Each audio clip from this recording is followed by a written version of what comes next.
Vijana, tangu June 24th, 2024, tumekuwa tukizungumzia haya maneno.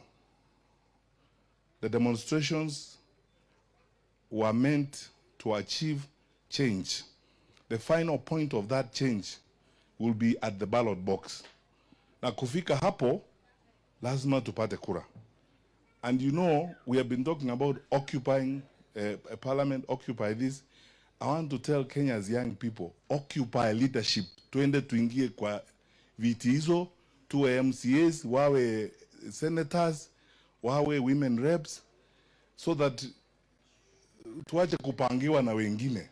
So the young people who are in this room, Angel Mbuthia and your youth groups from all parties, sasa tuache kuzungumuza na mdomo, tuzungumuze na kura zetu.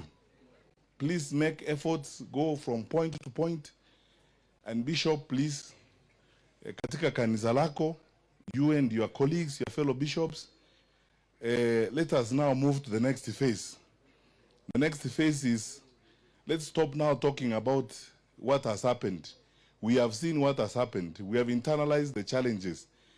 We have the solutions on how we will sort this thing out. But we will not provide that solution without votes. Yale mambo mazuri ambayo yamefanyika Malawi, yamefanywa na kura. Now, let us have a repeat performance.